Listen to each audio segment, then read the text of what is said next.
Hai, hello, salam sejahtera Malaysia. Selamat datang ke channel Fels Lifestyle. Terima kasih kerana terus setia dan terus bersama di dalam channel ini. Saudara-saudara yang saya hormati, pilihan Raya Negeri 17 PRN Sabah pada tahun ini antara yang menjadi tumpuan seluruh Malaysia. Pada akhirnya kita tertanya-tanya, adakah akan ada gabungan baharukah, kerjasama baharukah di dalam mana-mana partilah yang menghantar calon nanti yang bakal mengadakan kerjasama baru ataupun pakatan baru. Nah, disahkan setelah sebelum ini kita mendengar kenyataan Bung Mokhtar, UMNO Sabah dan PH akan bekerja sama. Akhirnya diumumkan UMNO Sabah sahkan kerjasama Barisan Nasional Pakatan Harapan hadapi PRN 17. Saudara-saudara, apa yang saya mau tanya, yang saya nak tanya di sini, umum mengetahui kerajaan perpaduan hari ini yang disokong oleh ataupun kerajaan PHBN yang disokong oleh JRS, GPS dan ahli parlimen yang lain. JRS yang juga kerajaan negeri Sabah hari ini, manakala UMNO Sabah adalah pembangkang. Jadi, pertanyaan saya adalah, kalau UMNO Sabah dan PH bergabung untuk mendepani PRN 17, bagaimana pula JRS, kedudukan JRS sebagai kerajaan negeri Sabah hari ini dan juga sebagai komponen yang menyokong kerajaan perpaduan ataupun kerajaan persekutuan? Adakah dengan keputusan PH untuk bekerja sama dengan UMNO BN Sabah ini akan menyebabkan JRS untuk menarik sokongan terhadap Anwar Ibrahim? Itu menjadi pertanyaan. Nah, di dalam artikel berkata, UMNO Sabah mengesahkan Barisan Nasional di negeri itu akan bekerja sama dengan PH dalam PRN ke-17 yang dijangka berlangsung tidak lama lagi. Sudah pasti ada gesaan daripada netizen, daripada rakyat untuk mengetahui bila tarik pembubaran DUN Sabah dan bila tarik PRN negeri Sabah. Ketua Penerangan UMNO Sabah Suhaimi Nasir berkata, keputusan tersebut dicapai lebih awal dalam pertemuan di Pulau Pinang baru-baru ini. Bagaimanapun, Suhaimi yang juga ahli parlimen Libaran berkata, kerjasama antara BN dan PH itu bukan bermakna menutup pintu rundingan dengan parti tempatan lain. Sebenarnya, keputusan kita mengenai kerjasama ini, BN dan PH, telah diputuskan dalam retreat kami di Pulau Pinang. Ketua UMNO Sabah, Datuk Seri Bung Mokhtar, memaklumkan sebelum ini bahawa kerjasama BN PH itu adalah kunci, tetapi tidak menutup kepada parti-parti lain. Tapi tidaklah terbuka luas kepada semua parti, katanya dalam pertemuan bersama media di KL. Kata Suhaimi, meskipun PH masih berada dalam kerajaan negeri yang diterajui JRS sehingga habis penggal, namun perbincangan start ini hanya melibatkan BN dan PH. Sama ada kerajaan JRS PH ini masih mahu terus berunding untuk membentuk pakatan BN PH JRS, itu terpulang. Tetapi bukan hari inilah.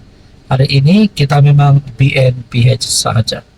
Nah, berkaitan dengan ini saudara-saudara, sudah pasti yang bakal dihantar ataupun disorong menjadi Ketua Menteri calon bagi gabungan BNPH mungkin juga Bung Mokhtar dan mungkin juga Iwan Benedik sebagai pengurusi PH Sabah.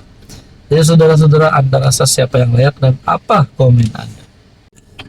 Halo semua, salam sejahtera Malaysia. Selamat datang ke channel Fels Lifestyle. Terima kasih kerana terus setia dan terus bersama di dalam channel ini. Ada satu pertanyaan, Rafizi letak jawatankah ataupun tidak? Nah, saudara-saudara, tidak pasti kalau ada berita yang menyatakan Rafizi Ramli letak jawatan ataupun dipecat dan sebagainya.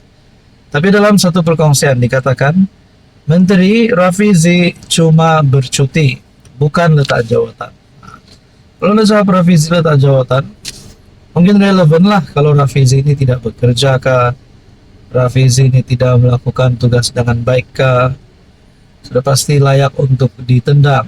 Tapi kalau beliau tidak melakukan apa-apa kesalahan dan bekerja dengan baik, kenapa nak pecat dan kenapa nak tendangkan. Begitu juga kepada menteri-menteri yang lain. Tapi berbalik kepada soalan ini, Rafizi cuma bercuti bukan letak jawatan. Menteri Ekonomi Rafizi Ramli sedang bercuti, kata seorang menteri kabinet, susulan kabar angin yang mendakwa timbalan Presiden PKR itu telah meletakkan jawatan dalam kerajaan. Perdana Menteri Anwar Ibrahim memaklumkan bahawa mesyuarat kabinet hari ini bahawa Rafizi sedang cuti beberapa hari. Tiada peletakan jawatan berlaku dan kabar angin ini sama sekali tidak benar, kata menteri berkenaan kepada Malaysia Kini dengan syarat namanya tidak didedahkan. Keresahan mula timbul di kalangan pemimpin parti susulan keputusan pemilihan cabang yang menyaksikan beberapa sekutu rapat Rafizi tersingkir dalam isyarat laluan getir buatnya dalam mempertahankan jawatan nombor 2 PKR dalam pemilihan kepimpinan pusat bulan depan. Mungkinkah setelah beberapa geng-geng Rafizi kalah pada pemilihan cabang PKR baru-baru ini membuatkan beliau relevan untuk dipecat? Nah, saya rasa jawapannya adalah tidak, kerana Anwar sendiri sahkan Rafizi sedang bercuti. Malaysia Kini sedang berusaha menghubungi Rafizi bagi mendapatkan respon. Sementara itu, Presiden PKR merangkap Perdana Menteri mengesahkan bahawa juru audit bebas telah dilantik untuk menyiasat aduan berkaitan ketidakteraturan dalam pemilihan parti. Ada aduan dibuat, kita ambil maklum, dan sekarang juru audit antarabangsa sedang menyemak aduan. Sekiranya ada asas.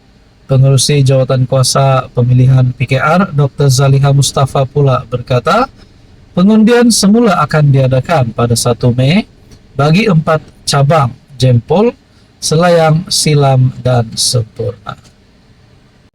Hai, hello, salam sejahtera Malaysia. Selamat datang ke channel Fels Lifestyle. Terima kasih kerana terus setia dan terus bersama di dalam channel ini. Saudara-saudara, ada satu komen yang saya nak ulas.